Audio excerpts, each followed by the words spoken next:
Hi friends, இன்னைக்கு வீடியோவில் பார்க்க போகிறது மனைவி கணவனை நேசியுங்கள். இது எவ்வளவு அற்புதமான வீடு தெரியுமா? ஒவ்வொரு மனைவியும் அவர்களுடைய கணவனை நேசித்தால் ஒரு குடும்பத்தில் பிரச்சனை என்பதே வராது. அந்த பிரச்சனை என்பது அந்த குடும்பத்தில் எட்டி பார்க்கக்கூடாத ஒன்று. நீங்க நேற்று தான் பாருங்களே, அதோட ரிசல்ட் எப்படி இருக்குன்னு பாருங்க. கண்டிப்பா உங்களுக்குள்ள ஒரு மாற்றம் வரும். இப்ப நிறைய பேர் பேசல, என்ன தெரியுமா பேசுறாங்க?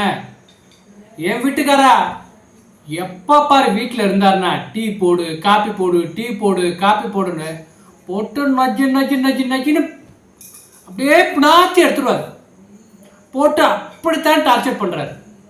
ஒரு நேரம் முடியலேன்னு கொஞ்ச நேரம் படுப்போம்னு பார்த்தா, ஏய் இங்கே வா, டீ போட்டு கொடு, காப்பி போட்டு கொடு, இப்படி சொல்லிட்டு இருந்தா நமக்கு எப்படிங்க இருக்கும்? அப்படியே எனக்குலாம் தலைவலி வந்துடும். இப்போ நிறைய பெண்கள் பேசல, நான் கேட்டிருக்கேன். அவர் வீட்டில் இருந்தால் அப்படித்தான் இருப்பார். வெளியிலலாம் போனால் அவ்வளோ ராஜாவா போறாரு, ராஜாவா வர்றாரு. ஆனால் அந்த மனுஷன் வீட்டுக்குள்ள வந்துட்டா எப்போ பாரு டீ டீ டீன்னு போட்டு டீ பைத்தியமானோ நான் கேட்டிருக்கேன். நீ என்ன டீ லூஸா அப்படின்னு கூட கேட்டிருக்கேன். அப்படிலாம் சொல்லுவாங்க. இப்போ நான் சொல்ல வர என்ன தெரியுமா? அது மூலமா நம்மளுடைய கணவர்கிட்ட நம்ம என்ன பாசிட்டிவா எடுத்துக்கலாம். எப்படி இப்போ கணவர் அப்படி சொல்றாருல்ல, அப்படி சொன்னார்னா அவர்கிட்ட இருந்து அந்த டீ குடிக்கிறது காப்பி குடிக்கிறதுல என்ன பாசிட்டிவா எடுத்துக்கலாம் அப்படிங்கிற பத்தி நான் நினைப்பேன். எப்படின்னா, இப்ப மனைவி அவங்க பேசுறத கேட்கறதுக்கு, எப்படி ஆர்வமா கேட்கறதுக்கு அந்த டீ காப்பி குடிச்சிட்டு அவங்க பேச்சை கேட்டா எப்படி இருக்கும்? ஒரு புத்துணர்ச்சியா இருக்கும். அப்ப மனைவிக்கு எப்படி வரணும்? ஒரு உற்சாகம் வரணும். அப்படித்தான் பாசிட்டிவா திங்க் பண்ணிக்கணும். அந்த டீ காப்பி கேட்கிறாருன்னு போட்டு டென்ஷன் ஆகாம, ஸோ நம்ம பேச்சை கேட்கறதுக்கு ரொம்ப புத்துணர்ச்சியா இருக்க நினைக்கிறார் போல, சுட சுட ஒரு காப்பி போட்டு கொடுப்போம், ஒரு டீயை போட்டு கொடுப்போம் அப்படின்னு சொல்லி அந்த மாதிரி ஒரு பாசிட்டிவ் எண்ணங்களை வளர்த்துக்க கற்றுக்கொள்ள வேண்டும். அப்படி இருந்துட்டா அந்த இடத்துல பிரச்சனைங்கிறதே வராது. இன்னும் ஒரு படி மேல, எப்படி இன்னும் ஒரு படி மேல, அந்த பெட்ரூம்ல தூங்கையில், அந்த பெட்ரூம்ல தூங்கையில கொரட்ட சத்தம் இருக்கும் பாருங்க. அப்பா அப்படியே ஒரு சவுண்டு. அந்த ரூமுக்குள்ள மட்டும் இல்ல, வீட்டை தாண்டியே அந்த கொரட்ட சத்தம் போகும். அந்த ஒரு மாதிரி சவுண்ட் விடுவாங்க பாரு. ஒவ்வொரு மனைவி நிறைய பேர் அனுபவிச்சிருக்காங்க. அவர் கொரட்டை விடுறாருன்னு சொல்லி அவங்கள இன்சல்ட் பண்ணாம, அவங்கள பத்தி தவறா பேசாம, அவங்கள பத்தின ஒரு நெகட்டிவ் கமெண்ட் யார்கிட்டையும் சொல்லவும் கூடாது. அது மூலமா என்ன பாசிட்டிவ் அப்ரோச் நம்ம எடுத்துக்கணும். என்னை பொறுத்த வரைக்கும் நான் அப்படித்தான் சொல்லுவேன். கொரட்டை விடுறாரு, தூங்குறாரு அப்படின்னா என்னுடைய பார்வையில் என்ன தெரியுமா படம்?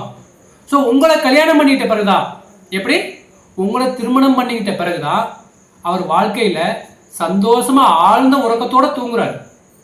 அதனுடைய பிரதிபலம் தான் அந்த வெளிப்பாடா வருது. நம்ம அப்படித்தான் எடுத்துக்கணும்.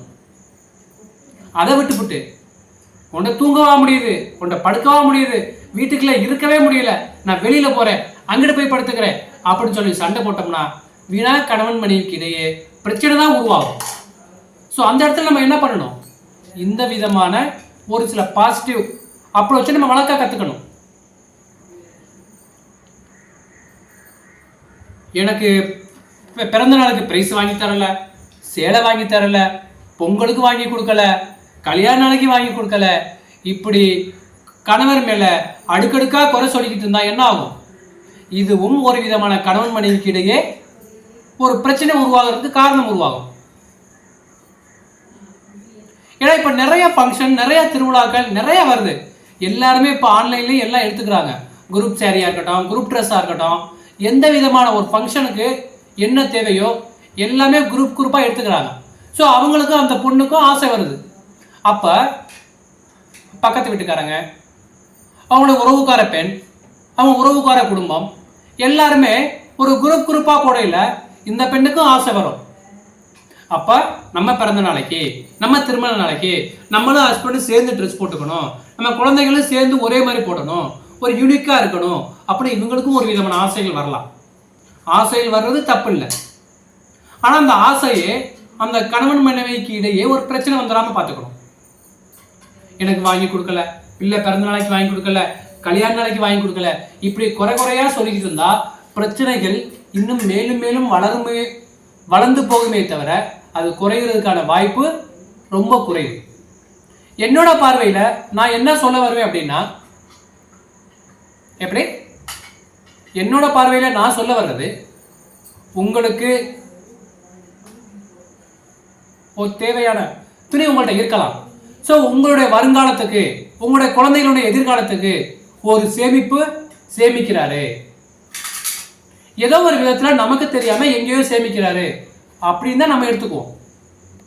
இப்படி ஒரு சில காரணங்கள், நிறைய பிரச்சனைகள் வந்தாலும் நமக்கு என்ன தேவை, நம்ம கணவர்கிட்ட இருந்து என்ன விதமான ஒரு பாசிட்டிவ் அப்ரோச்சை நம்ம எடுத்துக்கலாம். ஸோ இந்த மாதிரி ஒவ்வொரு நிகழ்வுகளும் நீங்கள் ஒரு பாசிட்டிவ் அப்ரோச்சாக எடுத்துக்காங்களே, உங்கள்கிட்டையும் நிறைய மாற்றங்கள் எதிர்பார்க்கலாம், உங்களுடைய கணவர்கிட்டையும் நிறைய மாற்றங்கள் எதிர்பார்க்கலாம். ஸோ ஒரு குடும்பம் நடத்துவதற்கு இதை விட ஒரு நல்ல புரிதல் எங்கேயுமே இருக்காது. ஸோ ஒவ்வொரு மனைவியும் அவர்களுடைய வீட்டுக்காரை நேசித்து பாருங்கள். உங்களுக்கு தெரியாத மாற்றங்கள் உங்கள் குடும்பத்தில் கண்டிப்பாக நிறைய நடக்கும் என்பது மகிழ்ச்சியான விஷயம்.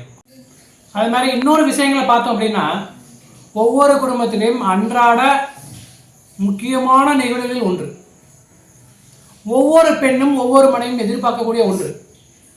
என்னன்னு நீங்க உங்களால கெஸ் பண்ண முடியுதா?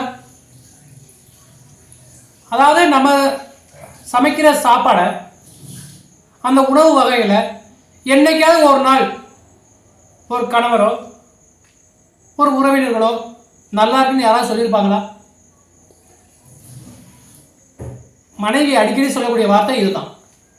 நான் எப்போ பாரு எது சமைச்சு கொடுத்தாலும் உனக்கு நல்லா மட்டும்தான் தெரியுது.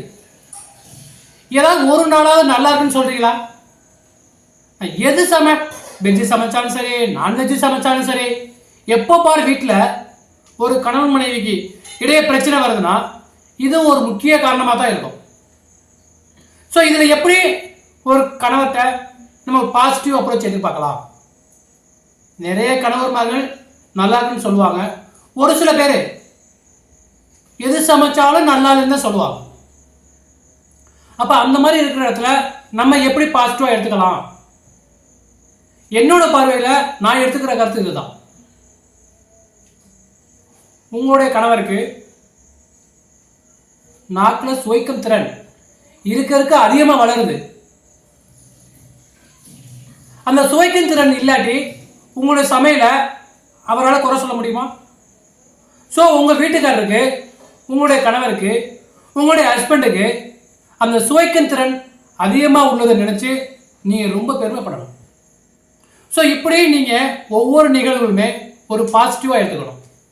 இன்னும் ஒருபடி மேலே போகணும்னா, நீங்கள் 2 பேரும் வெளியில் போகிறீங்க, ஒரு கணவன் மனைவி 2 பேரும் வெளியில் போகையில் இன்னும் அழகான பெண்களை உங்கள் முன்னாடியே உங்கள் கணவர் பார்க்குறாருன்னு வச்சுக்காங்க. அப்போ அந்த இடத்துல ஒரு சண்டை உருவாகும்.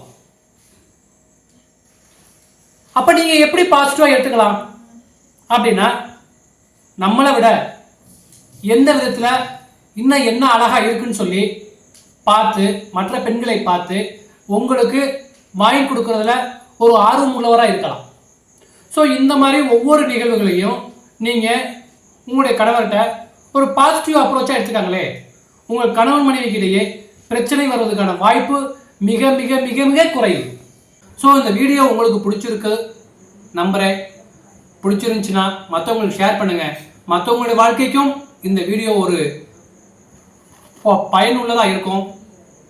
சப்ஸ்கிரைப் பண்ணுங்கள், லைக் பண்ணுங்கள், மறந்துடாமல் கமெண்ட் பண்ணுங்கள். நன்றி.